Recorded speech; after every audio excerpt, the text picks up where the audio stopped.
Hey guys, I know I haven't posted on my channel in a long time, and you may have noticed that the name changed from Get Motivated to Spiritual Dreams. I'm gonna be making more videos on like my spirituality and how I got on the path that I'm on. So I'm gonna start off this video by just talking about um, what led to me getting into the craft. And I hope that as I share my experiences, it's going to help someone out there who's looking for answers, who just doesn't know, who has been kept in the dark. I want to help someone that may be going through the same thing I was. Um, so, as a kid, I grew up Seventh day Adventist. Um, yeah, I grew up Seventh day Adventist. It wasn't My parents weren't Seventh Day Adventist. I think my dad grew up Methodist. My mom grew up Baptist. So this was completely my choice um, to be in this, and I was also like I was in it. I was in a private school, and I was also with the church. Um, and I was very faithful. I was very, God driven. I was a complete like Jesus freak at one point in my life. That's just because of how strong my faith was. Like I had really strong faith. Um,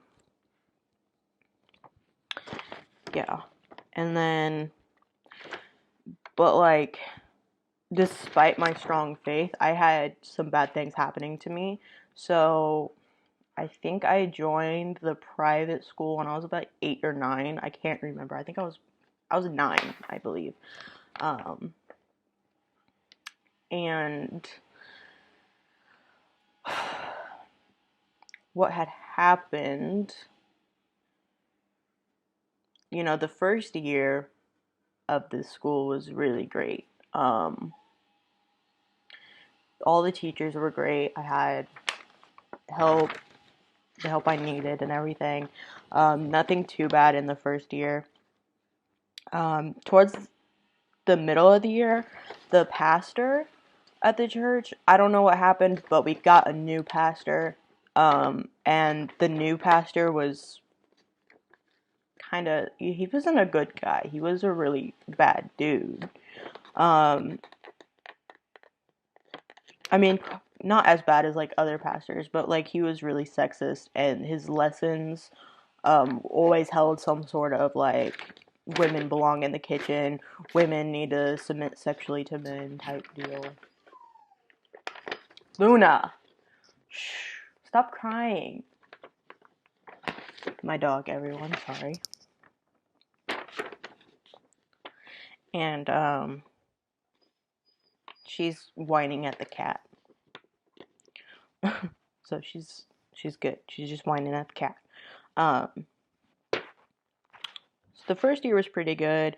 Oh yeah, and then so since the pastor wasn't really a good dude, but sorry, I'm getting did this thing with the kids to do Bible studies so that the kids in the private school could all get baptized. I was a part of the Bible studies. Um, I wanted to get baptized as soon as I could. I was really adamant on it because I thought it was going to be like a higher form of protection type deal. Like I thought I was going to be protected. God was, I was going to be reborn and it was going to be this great thing. And, well, that's not quite what happened. I completed my Bible study to get baptized. But because the pastor was a bad dude and he was really sexist, and some of the stories that he told really weren't for kids, but he was aiming them at kids. Um, like he told a story about, or he showed a video that told the story, but it was aimed at kids. And the story was like how this dude sacrificed his son so that this train could pass over this bridge. So like he pulled the lever and his son had gotten caught in the gears. So when the bridge came down, it killed his son instead of killing, the 40,000 other people that were on, or 400, something like that, that was on the train. And we were a bunch of kids being told that. um, yeah, so it wasn't that good. And then, so I couldn't get baptized. I argued with my mom about it because I really wanted to be baptized. I didn't care who did it. I didn't think it mattered who did the baptism as long as they were qualified to do it. And at this point, all of my friends were getting baptized, so I felt really left out. And yeah. I did eventually get baptized when I was about 12. But moving on, we're not quite there yet. Hold up. I'm missing something. Oh yeah, the first dream I ever had. This nightmare that I had. It wasn't very long after completing the Bible study. It wasn't very long after being told that pastor's not going to be the one to baptize me. That I had my first really scary dream. So this dream, it starts off good. I was with my favorite characters at this party, and it was just, we were having a good time. But I don't know what happened. Everyone had like disappeared. And I was in my friend's house. I was in her living room. No, her dining area. I remember walking into her dining area, and there was this dog. It was like a Doberman. It looked like a Doberman, except the whites of its eyes were black, and like the colored part was red. And being a 9-year-old, seeing that I was terrified, to say the least. And I don't really remember what it said because the dog could talk. I do remember that it could talk. I can't remember what it said at this point. All I know is that it was just really scary. So my first instinct was to call on God. It was to call on God, call on anyone. I went at this like exorcist style. So I was basically just copying what I've seen off of movies and throwing it at this dog because I didn't know what else to do, and it didn't do much of anything to the dog really. It did do a little bit of something. It was like, as I talked, the dog was like pinned to the ground, not like pinned, but like it couldn't get up, type deal. Like it couldn't get up. So, and I want to say that it ended there, but it didn't. So I was yelling for like what felt like hours and hours. Like I could actually feel that my throat was like sore. Like I had actually been yelling. So I had to stop. I just had to stop. I couldn't yell anymore. And on top of that, I'm pretty sure that the only thing holding the dog down would have been my own energy anyway. So I wasn't really getting help at all in this dream. And I was wondering where God was. Like, where did you go? Why aren't you sending someone? Why do I have to do this alone? I was 9 years old. I should have gotten help. And then, oh yeah, and then when I woke up from the dream, so before I woke up, when I stopped screaming, the dog had gotten up and it pounced on me, and it started choking me. When it pounced on me, it put its paws on my throat and it started choking me. And what I did, I reached up and I started to choke the dog as well. So we were just in a big, gigantic choking match with each other. And I woke up. Um, my hands, when I woke up, I remember them being extremely sore, like I had been squeezing something super hard. Um, like, and that dream it felt real. Like, it felt really real. Like I could actually feel the dog's fur on my fingers as I was choking it. And there's my dog. I would never choke this dog. Hey, Luna.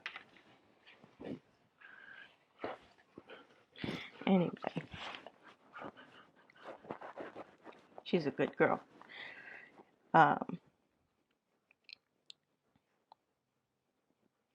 So yeah, moving on from that. So that was my first dream. It was really scary. It was my first vivid dream. And my first initial thought that caused the dream was the fact that I wasn't baptized, and I was getting really angry at my mom. That I was like, this is the I didn't get baptized, and this is why this is happening. I'm under attack now. I've got a big old target on my back to all these demons. At least, that was my thought. That was my thought process. So I was 9 years old. And then my mom brought up the fact that maybe it's just because you started Ritalin that year. And Ritalin makes you have some pretty crazy dreams. Makes some people have some pretty crazy dreams. So that's just what we chalked it up to. And then I don't think I had one or two more nightmares, but they weren't as bad. They were still demonic and involved dogs. I don't know what my deal with dogs was at this time, but so lots of demonic dogs trying to kill me in my dreams. But throughout the years, things at the school started to kind of go downhill. One of the teachers, after the first year, one of the teachers had left, and we got a new teacher. And this is where things started to go downhill for me. So I was already dealing with some stuff at home from my dad. Um, my dad was kind of abusive, like mentally abusive.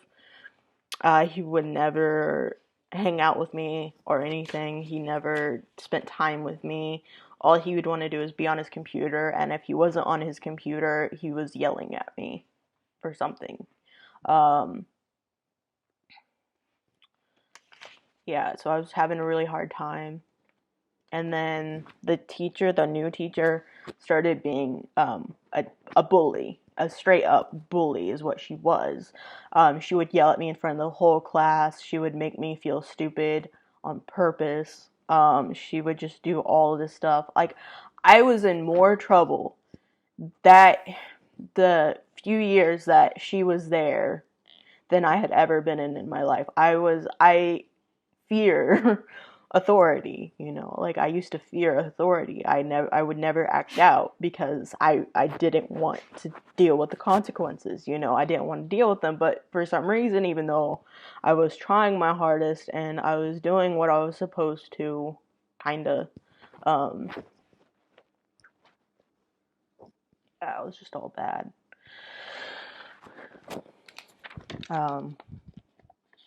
But I also, yeah. And, like, this isn't a weird transition, this timeline, because, like, the dream, I'm pretty sure, happened, like, in the summer after the first year. Because the Bible studies, I remember, weren't until kind of the endish of the year. So the timeline on this is really weird. I can't quite, it's kind of fuzzy, since it was so long ago. Let's see, and then, so I was having a hard time, and then I turned 12. And I was going to this camp and I remember this pastor. His name was Pastor Jose. He was a really good pastor. He was really inspiring. He was really motivational. And I remember I wanted to kind of be like him. And he baptized me, and it was all fine and good. But it wasn't, maybe 6 months later after my baptism, I had my second dream. So this dream starts off as I'm being chased by this like dark mass. I'm just being chased by this horde of whatever. To me at the time felt like a horde of demons. It felt like a legion of them. Like it was so big. And the darkness stretched on for like miles when you look back at it. So I ran like hell. I just ran. I didn't know where I was running. I was just running to get away, to be safe. And I eventually ran into like this Roman stadium. And the floor was kind of like an anti-circle. And what I mean by that is like, you know, the anti-smoking like stuff that you see, or like anti like gun deal. Here, I'll draw a picture. I'm drawing a picture so I can explain it. So that's what the floor looked like. So this little symbol here, that's the poorly drawn anti-circle, anti-smoking circle. And in this like black area here, it would be like a gigantic hole. So like there was no floor there. If you fell through, you're probably gonna die. And then the white here and here, that was all sand. And right in the middle of it, I'll put a dot, like right in the middle where that dot is, there was a man there. He was wearing all black. He was wearing like a muscle shirt and skinny jeans with a chain. Um, and he had long blonde hair and a goatee. And people that looked like that at the time, to me, they were like the least menacing. They were like people that I would trust. They were people I was drawn to. Like that appearance was a person that I would be drawn to and not scared of. And he said that his name was Lucifer. Now, in my head, I was starting to freak out by that first line. I was like, are you kidding me? Like, this cannot be happening right now. So he said his name was Lucifer, and then he said something along the lines of, I want you, and I believe that he said something along the lines of, like, I want to tell you the truth. But I freaked out. I didn't even let him talk after those like two things that he said. I did not let him talk. I started asking God to send someone to help me again, to get him out of my dream. And instead of someone not coming this time, someone actually did. He had like short black hair, blue eyes. He was wearing almost the same thing that the Lucifer in my dream was wearing, but instead of all black, it was all white. And they started fighting with each other. And I remember that the man in all white was telling the Lucifer in that dream that he needed to get out of my dream. He said, they were like, get out of this child's dream. And they continued fighting until I woke up. I think I woke up around 12 that time. Looking back on it, I'm really kind of angry with myself just because maybe I should have been asking some more questions. I'm not saying that this Lucifer was the actual Lucifer, but I wouldn't be surprised if it was, just because he wasn't trying to be scary. And I was completely jumping to conclusions in the dream just because I thought, he wanted my soul. And when he said, I want to tell you the truth or something like that, I'm taught that he's the prince of lies. So it could have been, it may not have been. I don't know. I still don't know. It could have been an imposter for all I know.